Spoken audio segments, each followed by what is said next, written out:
Thank you so much for staying with NTV Weekend Edition. Before we get into that discussion with ANC leader, NASA founder Musalia Mudavadi, who's already with me in studio. Remember, the hashtag is Mudavadi on NTV. Our Twitter handles at NTV Kenya, Instagram at NTV Kenya, Facebook, everywhere else at NTV Kenya. We'd like to hear your sentiments and your questions as well. Olive Barrows is sampling some of them as we speak. We'll be asking them directly to him for a direct response. And thank you so much for making time for us. Thank you so much. Before we get into the political discussion, what are your sentiments about the Mwingi accident? Kenya is currently mourning 10 pupils, considering there's also a traffic act that the vehicles should not move between 6 and 6 p.m., but the accident happened at 3 a.m.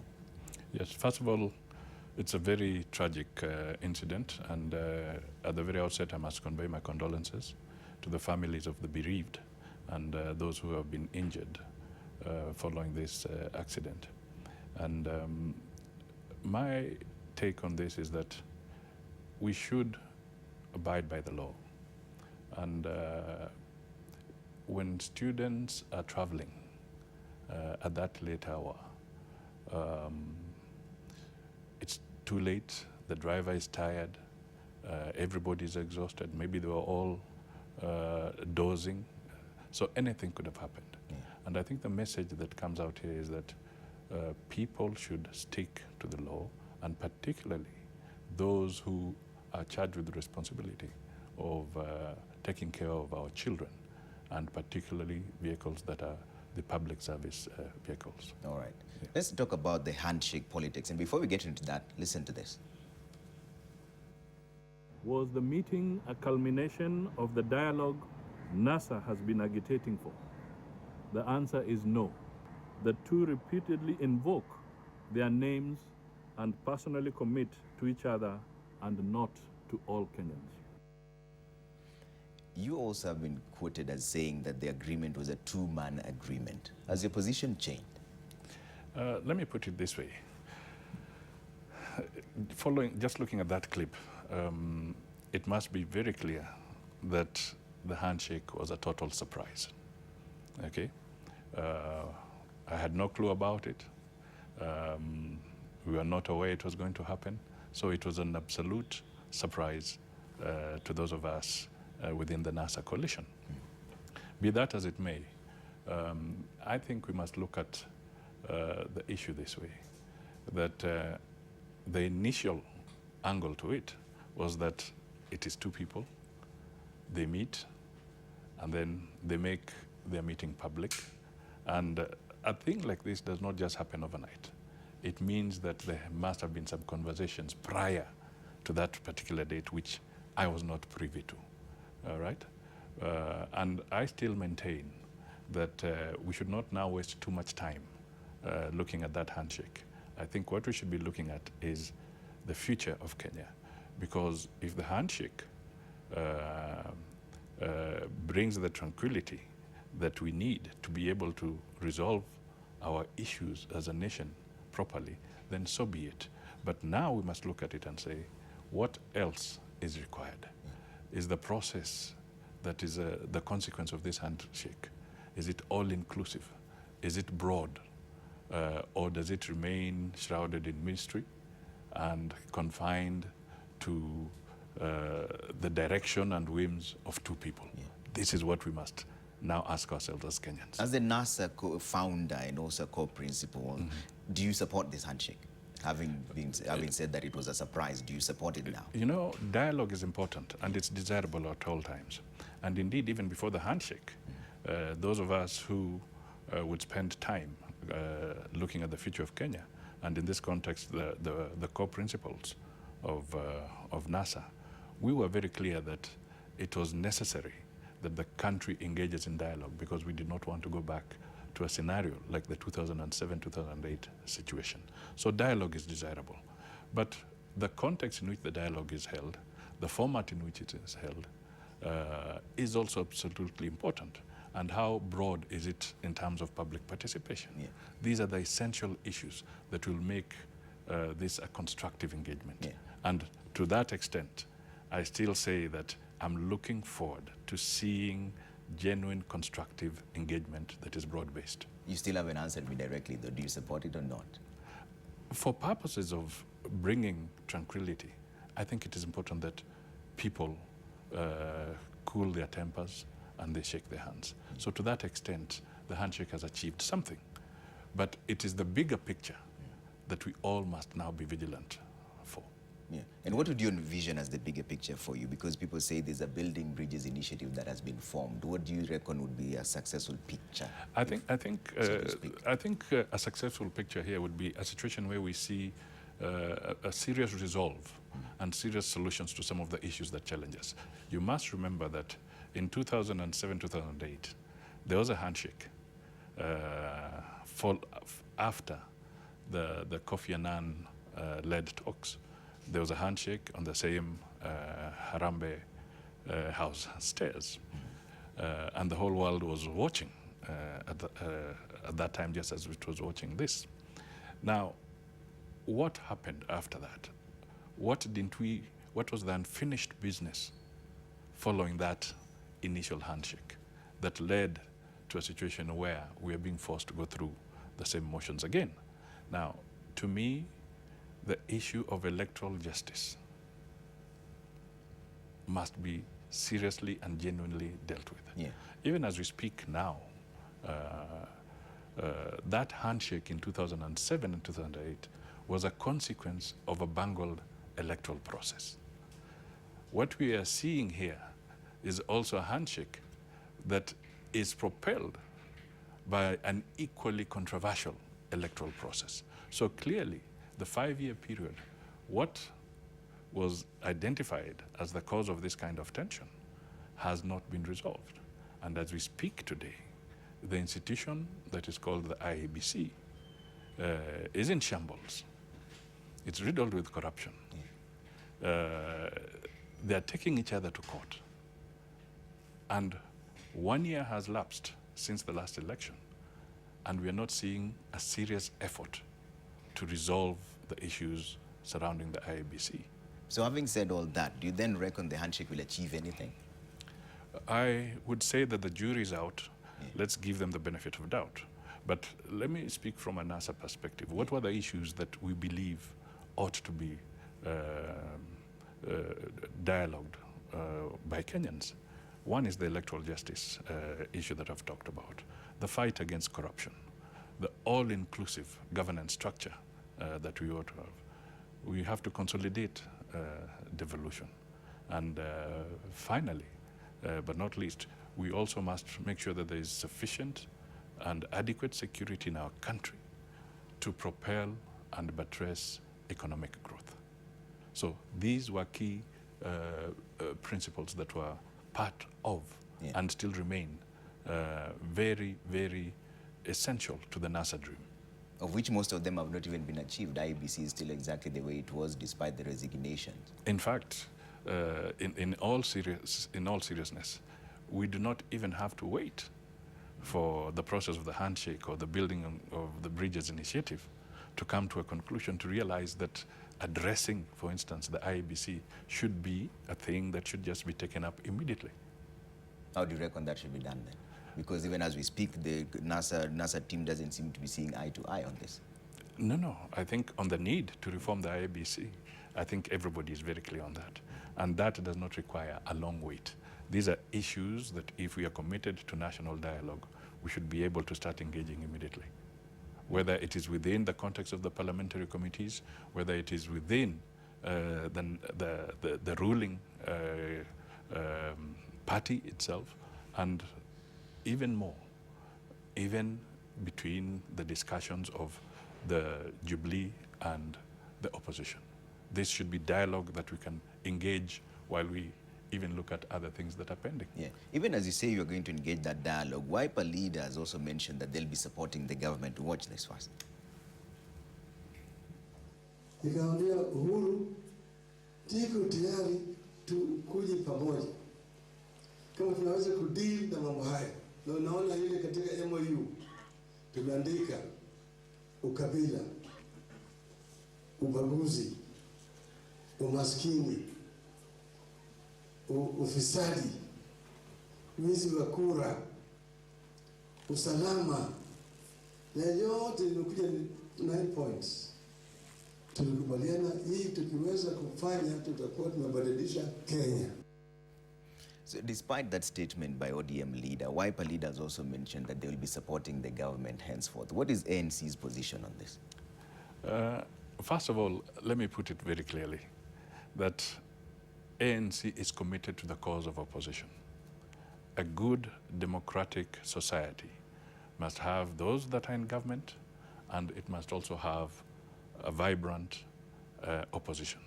So as ANC, our position first is that we must not abscond our role as the opposition. Now, the second point, just to come now directly to your point, is that if the government is doing something good, like we are seeing some impetus around the war against corruption, all right, then we must encourage them to do that and to fight it aggressively. Yeah. That becomes something that we can have a meeting of minds on. There are economic policies or programs that could be sensible, and they could perhaps dovetail into what we also think. We can support them on that. But we should not do it at the expense of killing the opposition. And I think we must just look at outside the African continent for a while. And allow me to elaborate on this. There has been the debate around the Brexit. Yeah. And you'll remember that the Conservatives on this one actually worked with Labour before Cameron resigned. They were all campaigning for Britain remaining in the EU. And there was a section of the British that looked differently. And when the referendum came out, the majority was for the exit. But insofar as the Labour was supporting the Conservative, or they voted together on this, Jeremy Corbyn did not abandon his role as the Labour or as the opposition. And equally, we must make it very clear here that even as you go, as Theresa May still struggles to try and deal with the Brexit consequences, on some of the issues, the Labour are still voting with Theresa May on some of those things. But do you reckon ODM and Wiper abandoned their mission as the opposition? They have not said so, but it is up to them to clarify their position. But as far as I'm concerned, there is no harm in us coming to common ground on some particular issues. But I want to make it very clear to the people that it would also be a very disastrous thing for us to abandon the opposition role. You're a NASA co-principal, and you say that it's not clear whether they've abandoned their opposition role or not. Is there some level of push and pull within NASA? Yes, there are some challenges in NASA, and I think we'll come to that you can further down. You can delve into it even now. But there are some challenges because when we formed the coalition, the issues and our coalition document is still intact. And for the benefit of all the listeners here, let me make it clear that for anybody to exit NASA, you would have to write to the Register of Political Parties and also notify the sister parties within the coalition. So far, no party has done that out of the founding parties. Now, in addition to that, for NASA to come to an end, then 3 of the founding parties ought to exit. Again, that has not happened.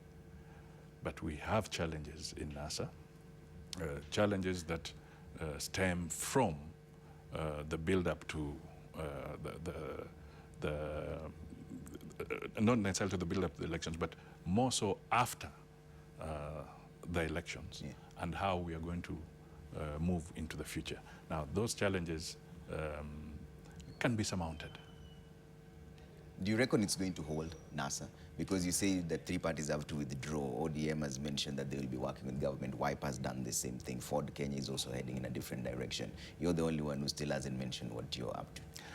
I think I've mentioned it, that the ANC strongly believes that we must have opposition in place. But will NASA hold together? It is something that I want to struggle to ensure that it holds. And that requires the goodwill of the other NASA members. Are you getting it? We are going to get it. We talk. And we are going to work towards building it, because the dreams of NASA, which I hold so dear, are so pertinent to the well-being of this country. And it would be a serious act of betrayal on us in NASA if we walked away from that dream and left our supporters in the wilderness. So we should not do that. All right, let's bring in some viewers here who are tweeting in, and Olive Barrows has some questions for you on Twitter. Olive?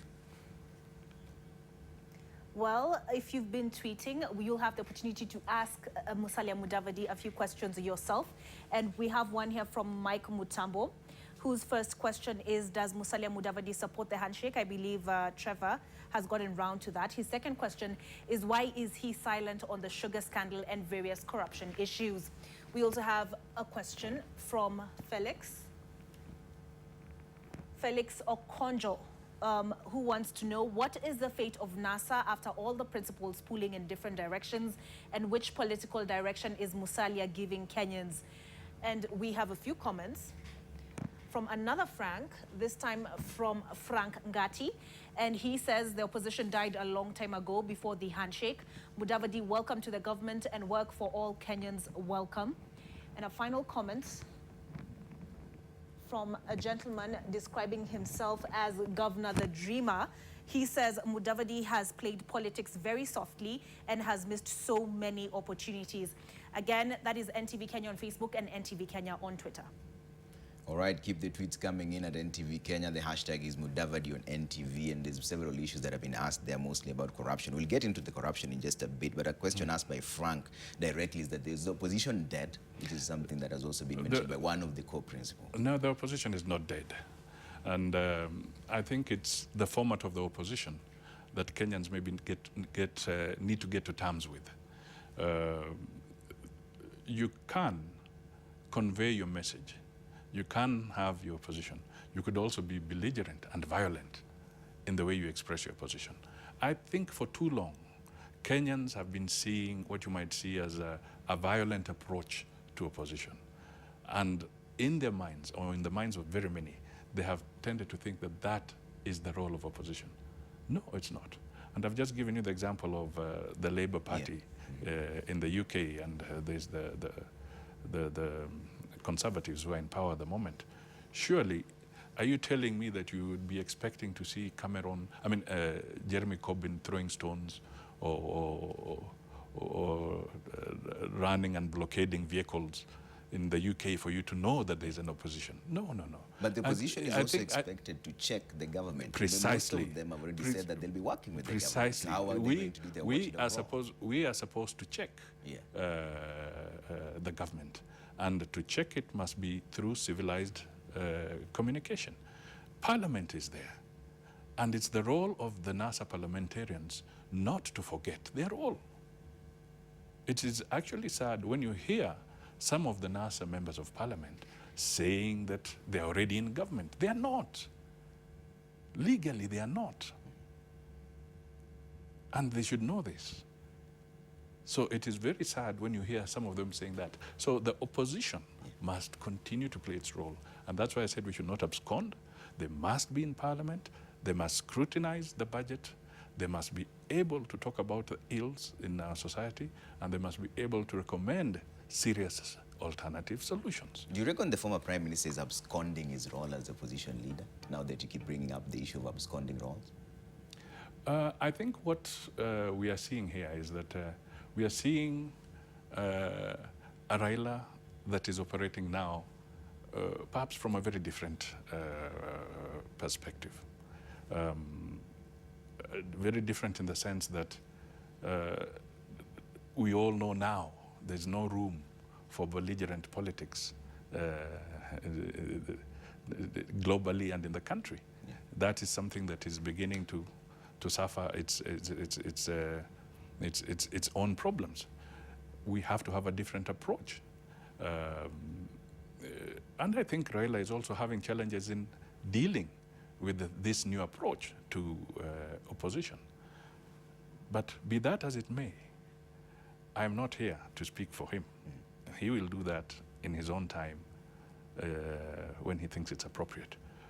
But we must also make it very clear, and I want to repeat this.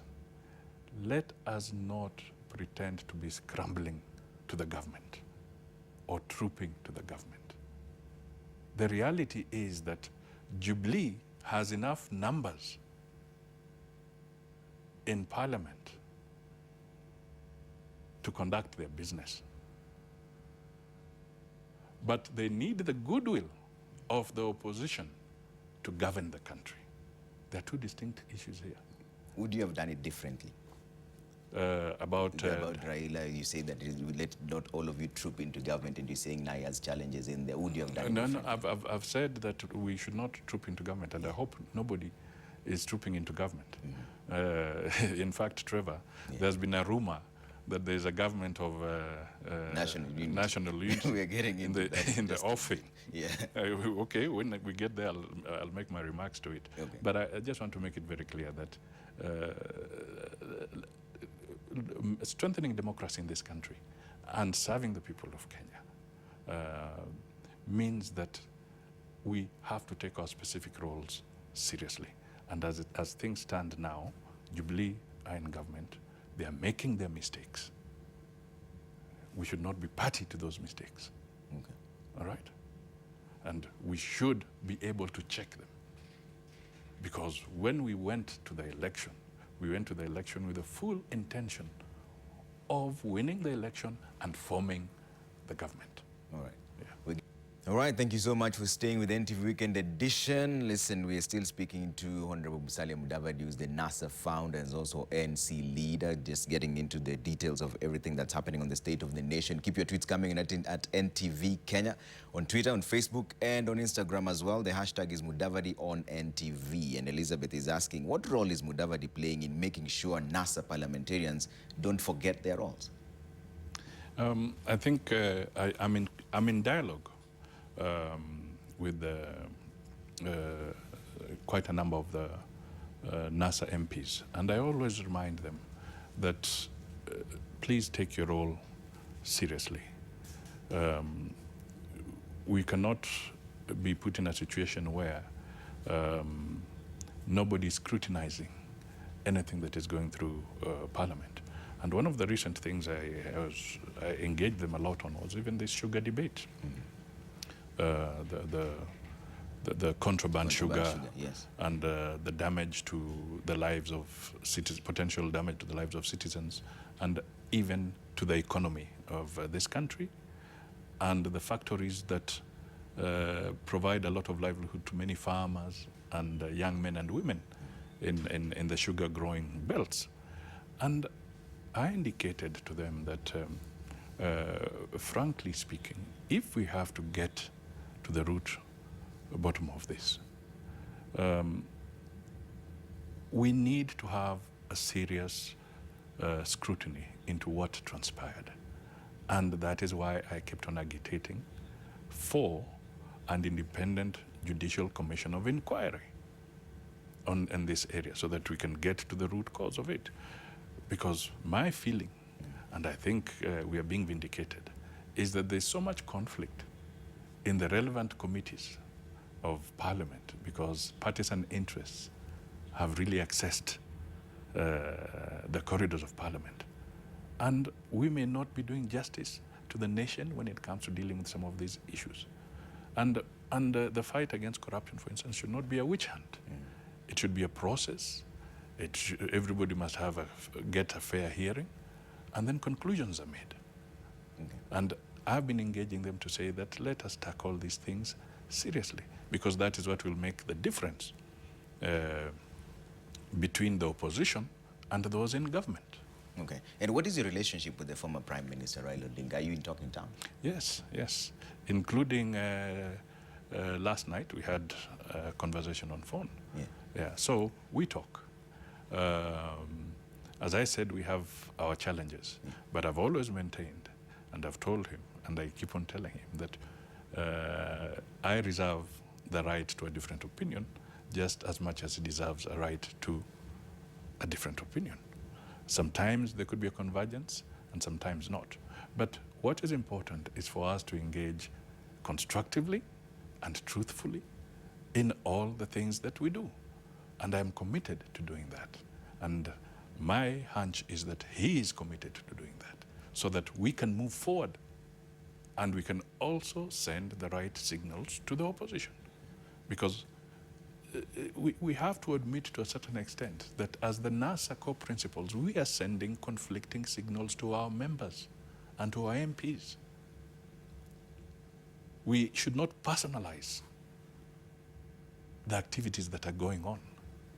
That is perhaps the folly that we may be going through as NASA, to the extent that our members of parliament, whether they're from ODM or ANC or Ford Kenya or Wiper Democratic Party, some of them are conflicted because they want us to define the challenges to identify the challenges we are going through and come to a common position on how to deal with them. Now, that is still elusive. I don't want to hide. But it's when you acknowledge that there's an issue that you find a solution. All right. And those issues that you're talking about, I'm assuming this is towards the handshake? This is towards how we are going to build sufficient trust amongst ourselves. We must work towards reconstructing the trust. Where trust has been breached, let us work towards reconstructing it. And that is what will make a difference for NASA. All right. And we still have more questions coming through, and Olive Barrows has more of them at NTV Kenya, on Twitter and Facebook and Instagram as well. The hashtag is Mudavadi on NTV. Keep the questions coming. Olive? All right, your questions and your comments are coming in fast and furious. As Trevor said, the hashtag is Mudavadi on NTV. And yes, you can reach us on NTV Kenya on Twitter and NTV Kenya on Facebook. Okay, here's one comment from Collins Musanga, who says, who feels that Mudavadi is being non-committal on many issues. You're either in the government or in the opposition. Why is he coiling around? That is Collins Musanga. We have Alfred Lagat, who says, what is the future of ANC? Will you go for the top seat? We also have a comment from Mzalendo Tomkin Baraza, who asks again, will Mudavadi vie for president in 2022, or will he support Wetangula or Ruto? We have Joseph Kangola, who says, we have heard many conflicting versions of what happened on the 30th of January. Please shed light on this. Is the Nigerian number story true? Is it true that you are a walking distance from Uhuru Park? What exactly happened? That again, of course, is in reference to the swearing in of opposition leader Raila Odinga. Trevor Umbija, engineer Kip Kem, wants you to ask Musalia Mudavadi if he expects the NASA coalition agreement of Raila Odinga not vying again to hold. And then just two more. There is Samuel Mwishigi, who says, some of us think Raila is opposition and the position of opposition ended during the handshake. That is the view of Samuel Mwishigi. And then we have Fred June, who says, Mheshimiwa, please be clear. Do you support the handshake? All right, Olive, thank you so much for those questions. Keep them coming in and we will try and answer some of them directly. There's been a lot on the handshake issue. They want a clear yes or no answer, and you delved into that earlier on. And then there's also the issue of whether you're running in 2022. But before we get into that, let's get a soundbite from President Uhuru Kenyatta some times back on the issue of backing each other and playing politics. Let's listen to what he had to say. Tukiwa furaha, si mlituona? Lakini sasa hapo katikati, na ndio vizuri tuambiane ukweli. Alright? Shetani ambaye hata hajui kazi hiyo tulianzisha namna gani.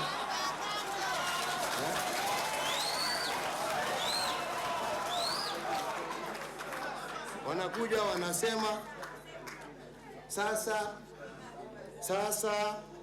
unajua sasa nyinyi mkienda hivyo mmejitangaza, unajua sasa wazungu hawatatupatia pesa.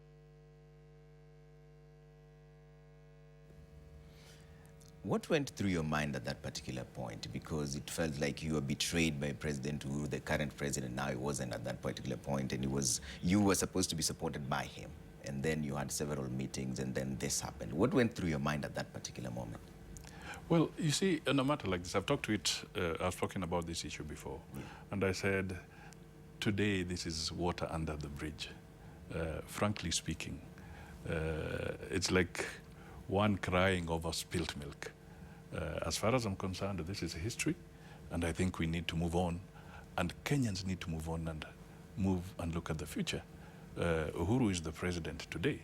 There are different issues he has to deal with. I'm in the opposition. I have my eyes on the 2022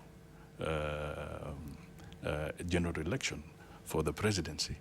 That is where I'm going to focus on. But I'm not going to go into this historical aspect anymore, because it does not add any value whatsoever as to where we are going. If there are issues that Uhuru may want to elaborate on, because he talks of other issues that came to him, we've never discussed those issues. And I think it would be a waste of time to go back into that particular aspect. So are you running in 2022? I've said I am. For president? Yes. Who will you choose as your running mate? Now, I'll cross the bridge when we get there. That is something that I have to think about very carefully, very tactfully, and at the appropriate time, my running mate will be known. So are you going to run this as a NASA or on your own? Are you forming a different party? I think what is important is that people must also look at a situation where we have been, where I have been selfless. And to some extent, people tend to look at this and give the impression that we are not courageous and so forth. But you must remember that when you have an ideal, for instance, in 2002, I supported Uhuru. In 2007, I supported Raila. And equally in 2017, I supported him. The only time I've contested separately was 2013. So I have my ambitions for the presidency, but I also am an individual who has been selfless to the extent that if it is for a cause that is important for the country and for the people of Kenya, I have always built bridges in such circumstances. Now, this informs the idea of NASA. All right? NASA came up because I thought and I felt, after a lot of reflection, that unless we coalesce and form a formidable coalition, we are going to be mincemeat for the Jubilee party. And therefore we got together. And I did not go into NASA insisting that I should be the one who should be the candidate. We reflected, we debated, we spent a lot of nights debating, and we all agreed, let us back Raila at that time. And what was the deal after that? And he became our candidate. Yeah. Now, if you look at the coalition agreement of NASA, and according to our constitution, you have a president and his running mate. There was Raila and there was Kalonzo. Did you envision 2022? For my situation, I was supportive, all right, without even looking for any specific position. But I was supportive. Now, that is an act of also selflessness and commitment to a cause. Now, going into 2022, I'm not expecting to be paid or to be rewarded. No, I'm hoping and I'm going to work towards persuading the majority of Kenyans to support my bid. And what about the core party principles that you had? Because there's been talk that there's an ANC and Ford Kenya merger coming up. Is this in strategy? You see, a coalition is as strong as the parties that make it. All right? And to me, a conversation of merger within the coalition parties is not a negative at all. If it happens, to me, it is even better in the sense that the parties are consolidating. And indeed, we are all spending a lot of time in our respective parties trying to strengthen and improve the structure and organizations of our parties. Because when we went into the coalition, there were challenges, which I may address a little bit going forward. So to me, don't look at the merger discussions as being negative. It's something in progress, and we must also make sure that we are bringing in other people on board. Yes. And so now the main concern here is that what if they don't support you in 2022? Will you be getting new political realignments? Politics is dynamic, and politics also calls for you making new friends. Okay. If you have to grow your numbers, that means you have to keep on adding people who did not support you to come on board and be supportive to you. So let us not look at it and say that if a core principle does not support you, then your ambition or your resolve to be a presidential candidate then ends because a core principle has not supported you. And also one of the other things that came up is you missed the swearing in that happened on the Uhuru Park some times back. What was the real reason behind that? Because it's a question that has been asked by one of the viewers as well. I spoke to this, I think, in your sister, your paper today, which is your sister entity. And I was very candid that the issue of the swearing in was something we debated thoroughly. We debated about the pros and cons of it. We even had a session in Manzoni. And my conviction, and I don't necessarily have to speak for the others, my conviction was that that process was not going to lead us anywhere. It was also unconstitutional. We had a situation where NASA has a former prime minister. NASA has 2 former vice presidents. NASA has 2 former foreign affairs ministers. Now, you cannot be in a situation where we are saying in our coalition document that we believe in the rule of law and constitutionalism, and any change that comes must come through a constitutional process. So as a matter of principle, we had argued this debate, and there were those who are for it, and there were those who are not for it. But over and above that, I think Kenyans should know that this matter was there was also consultation with our international partners, a number of them. And I don't have to name names, but in one situation,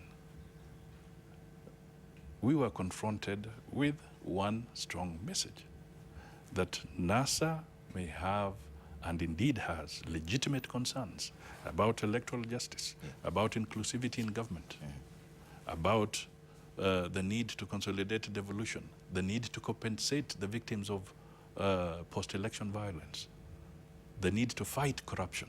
All these things are valid. But the message was that if you engage in a parallel process of swearing in, your status changes.